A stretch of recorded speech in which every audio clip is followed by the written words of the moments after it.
এটি রিক। আজ সে শুটিং করতে চায়নি, কিন্তু তুমি তার ভিডিওতে আবার ক্লিক করেছ, তাই এখন সে শুধু সোডা খাবে। প্রথম দিন সে একটি সাদা ঘরে ঘুম থেকে ওঠে। বেডসাইড টেবিলে কালো জল ও লাল লেবেলযুক্ত একটি বোতল রাখা আছে। রিক ড্রয়ার খোলে, সেটি খালি। বিছানার নিচে দেখে, সেখানেও কিছু নেই। ঘরে অন্য কোনো জল বা খাবার নেই। নলে একই রকম কালো আঠালোকটু গন্ধযুক্ত তরল। রিক এক চুমুক খায়। মিষ্টি ভালো লাগে আর এমনকি সতেজও করে। মেজাজ দ্রুত ভালো হয়ে যায়। ছেলেটি হাসি আঙুল নাড়ায়ার ঘরে হাঁটে। সন্ধ্যায় সে বিছানায় শুয়ে পড়ে, এখনও সহজে। দ্বিতীয় দিন রিক হঠাৎ জেগে ওঠে আর কয়েক ঢোক খায়। বেশি কোমল পানীয় পান করলে চিনি দ্রুত রক্তে গ্লুকোজের মাত্রা বাড়ায়। প্রথমে মনে হয় শক্তি বেড়েছে, তবে 1 ঘন্টা পরই ক্লান্তি আসে, বিরক্তি ও অস্থিরতা বাড়ে। ঘুমানো কঠিন হয়ে পড়ে, চোখ লাল, মুখে ঘাম। রিক আবার বোতল নেয় আর পান করে। মিষ্টি ভাবটা এখন আঠালো মনে হয়, তবু যথেষ্ট আরামদায়ক। সে এদিক ওদিক হাঁটে, যেন নিজের জায়গা খুঁজে পাচ্ছে না। ঘুমাতে চায় না, কিন্তু শরীর ক্লান্ত অনুভব করে।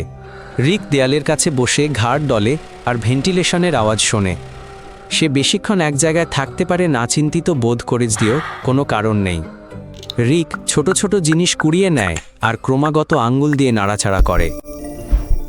তৃতীয় দিন রিক তাড়াতাড়ি ঘুম থেকে ওঠে, তার হাত কাঁপছে। সে বোতলটি দ্রুত ধরে ফেলে এবং নিজের ওপর ছড়িয়ে দেয়। আলো পায়ে শব্দ, এমনকি নিজের নিঃশ্বাসও তাকে বিরক্ত করে। রিক খালি বোতলটি দেয়ালে ছুঁড়ে মারে, তারপর মাথা ধরে বসে। তার মুখ রাগান্বিত দেখায়, ঠোঁট শক্ত হয়ে আছে। সে মেঝেতে শুয়ে ছাদের দিকে তাকায়, তারপর বিনা কারণে জোরে হাসতে শুরু করে। রিক দেয়ালের কাছে যায় এবং নাক ঠেকিয়ে দাঁড়ায়, যেন কিছু খুঁজছে। তারপর সে বোঝে যে সে অস্বাভাবিক আচরণ করছে, যা তাকে আরও বেশি রাগান্বিত করে তোলে। চতুর্থ দিন সে এলোমেলো বোতলের মাঝে ঘুম ভাঙে। অ্যাসিড আর চিনিতে তার পাকস্থলী ও অন্ত্রে কষ্ট শুরু হয়। খিঁচুনি, পেট ফাঁপা দেখা দেয়। প্রতিটি চুমুক এখন ব্যথার কারণ। কলের পানি আবার কালো ফেনাযুক্ত। রিক তা দিয়ে মুখ ধোয়, কিন্তু অবস্থা আরও খারাপ হয়। সে বসে পেটে হাত দিয়ে শূন্য দৃষ্টিতে তাকায়। তার চিন্তা অগোছালো। সে আবার পান করে যেন থামতে পারে না। তার ঠোঁটে শুকনো সোডার দাগ। একসময় রিক সামনে পেছনে দুলতে থাকে। সে একই শব্দ ফিসফিস করে। পঞ্চম দিন ধরে রিক প্রায় নড়াচড়া করছে না। সে বোতলের দিকে তাকিয়ে থাকে, যেন সেটি তাকে সম্মোহিত করেছে। রিক বোতলটি গালে চেপে ধরে। তার চোখে একটা ধোঁয়াটে ভাব। সে ধীরে ধীরে পেছনে হেলে পরে, শুধু পলক ফেলে। অবিরাম অসংলগ্ন শব্দ বিড়বিড় করছে, তার কাঁধ ঝুলে পড়েছে। কোনো শব্দেই সে আর সাড়া দেয় না, এমনকি বিছানা থেকে বোতল পড়ে গেলেও। তার চামড়া চিটচিটে হয়ে গেছে, জিভ শুকনো। ওঠার সামান্য চেষ্টাতেই তার মাথা। ষষ্ঠ দিনে রিক মেঝেতে জাগে।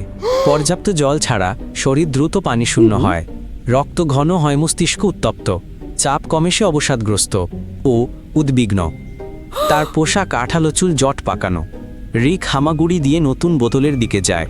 সে লোভীর মতো দ্রুত পান করে, তারপর নিশ্চল হয়ে নিঃশব্দে কাঁদে। মেজাজের এমন তীব্র ওঠানামা হয়। রিক দিনের হিসাব জানে না। ঘরে কেউ না থাকলেও সে কথা বলে। সে বোতলটি কোনায় রেখে চলে যাওয়ার অপেক্ষা।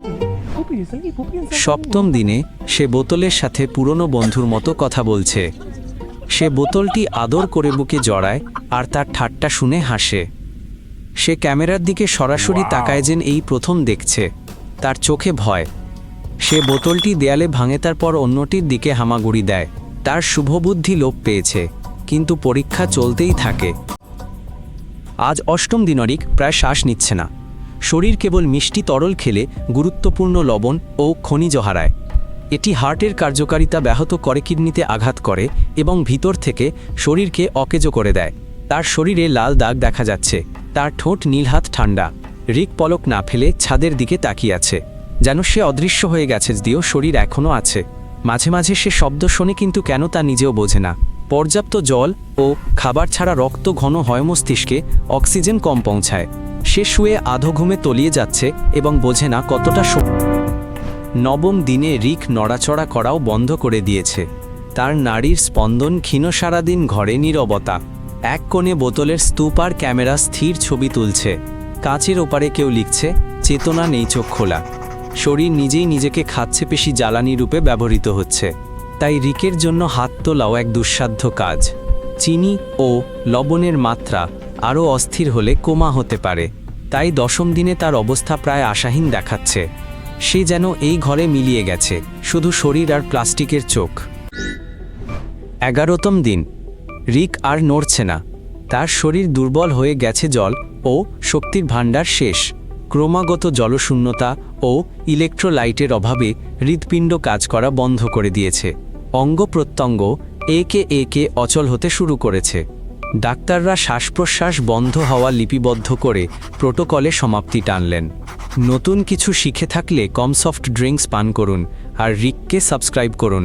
আশা করি সে বেঁচে আছে এবং শীঘ্রই নতুন পর্ব আসবে।